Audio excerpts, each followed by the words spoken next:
آج کل دنیا بھر میں ذہنی صحت کا بحران گہرا ہوتا جا رہا ہے اور ٹھیک اسی وقت مصنوعی ذہانت یعنی اے آئی ہماری زندگی کے اس بہت ہی نازک حصے میں داخل ہو رہی ہے۔ تو سوال یہ ہے کہ کیا یہ ٹیکنالوجی ایک امید کی کرن ہے یا پھر ایک نیا خطرہ؟ چلیں اس کی گہرائی میں اترتے ہیں اور سمجھتے ہیں کہ ہماری ذہنی صحت کے لیے اس کے اصل معنی کیا ہیں۔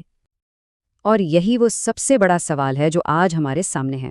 دیکھیں، ایک طرف تو اے آئی 24 گھنٹے مدد فراہم کر سکتا ہے، لیکن دوسری طرف یہ ہمیں حقیقی انسانی رابطوں سے دور بھی کر سکتا ہے۔ یہ واقعی ایک دودھاری تلوار ہے، اور آج ہم اس کے دونوں پہلوؤں کا جائزہ لیں گے۔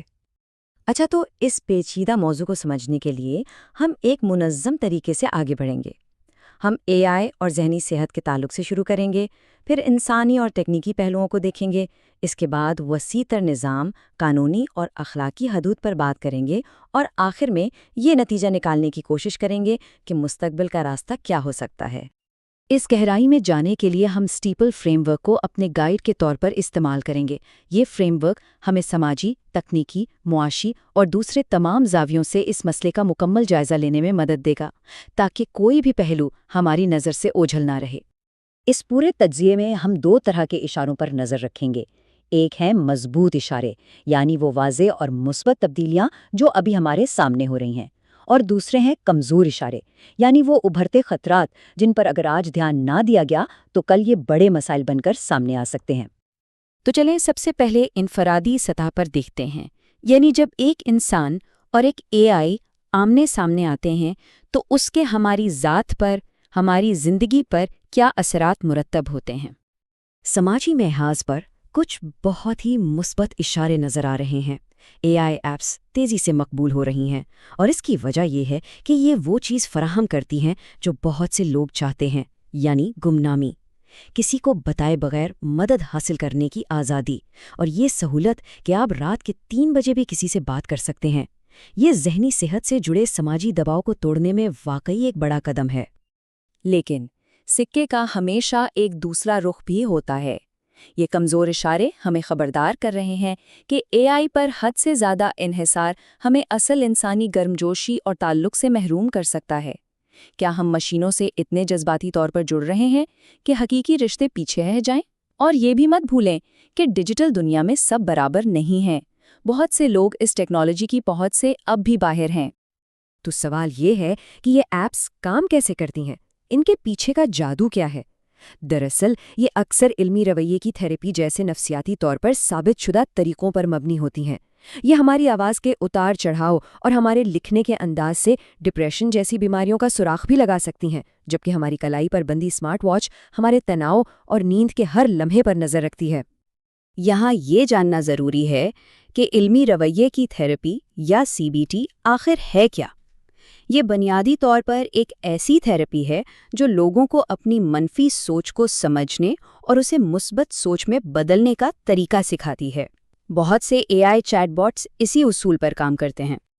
لیکن یہیں آ کر ٹیکنالوجی کی حد شروع ہو جاتی ہے۔ دیکھیں، اے آئی منطق پر چلتا ہے، ہمدردی پر نہیں۔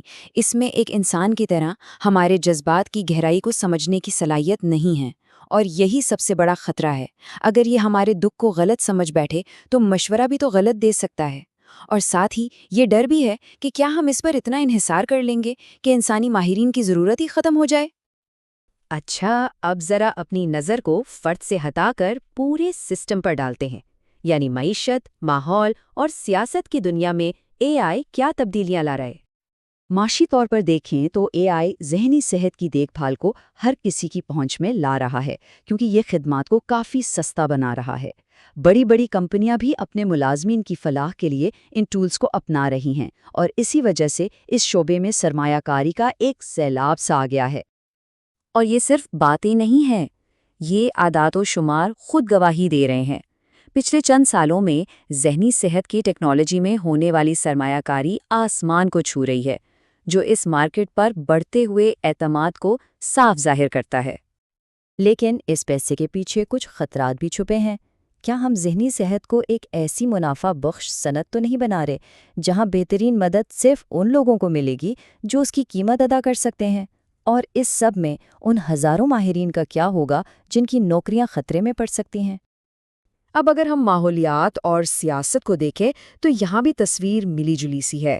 ایک طرف اچھی خبر یہ ہے کہ آن لائن تھراپی سے سفر کم ہوتا ہے اور حکومتیں بھی ڈیجیٹل صحت کو فروغ دے رہی ہیں، لیکن دوسری طرف یہ اے آئی سسٹم چلانے کے لیے بہت زیادہ توانائی درکار ہوتی ہے، اور سب سے بڑا سیاسی خطرہ یہ ہے کہ ہمارے ذہنی صحت کے حساس ڈیٹا کا غلط استعمال بھی تو ہو سکتا ہے۔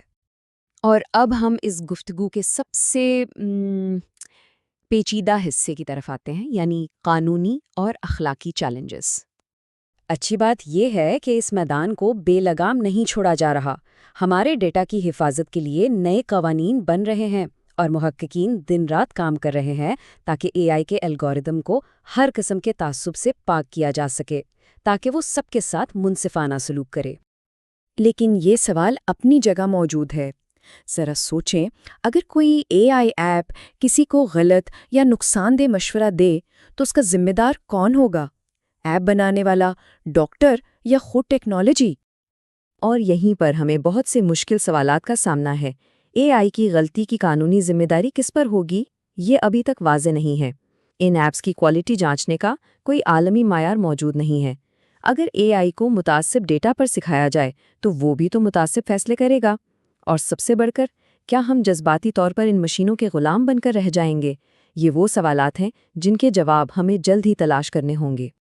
تو ان تمام مضبوط اور کمزور اشاروں کو مد نظر رکھتے ہوئے آگے بڑھنے کا بہترین راستہ آخر کیا ہو سکتا ہے؟ شاید اس کا جواب اس ایک سوچ میں چھپا ہے کہ ذہنی صحت کا مستقبل ایک ایسے اے آئی میں ہے جو ماہرین کی جگہ نہ لے بلکہ ان کے ہاتھ مضبوط کرے۔ سوچیں، ایک ایسا اے آئی جو ڈاکٹر کو ڈیٹا کا تجزیہ کرنے میں مدد دے، جو مریضوں کو سیشنز کے درمیان سپورٹ فراہم کرے، ایک مددگار کے طور پر نہ کہ متبادل کے طور پر۔ تو سب سے اہم سبق یہ ہے کہ ان ٹولز کو تیار کرتے وقت ہمیں انسانی تعلق اور اخلاقیات کو سب سے اوپر رکھنا ہوگا۔ ایک متوازن اور انسان دوست سوچ ہی آگے بڑھنے کا واحد راستہ۔ اور آخر میں یہ سوال ہم سب کے لیے ہے، ہم ایک ایسا مستقبل کیسے بنا سکتے ہیں جہاں ٹیکنالوجی ہمارے انسانی رشتوں کی قیمت پر نہ آئے بلکہ ہماری فلاح و بہبود کو بڑھانے کا ایک ذریعہ بنے؟ اس کا جواب ہم سب کو مل کر ہی تلاش کرنا ہوگا۔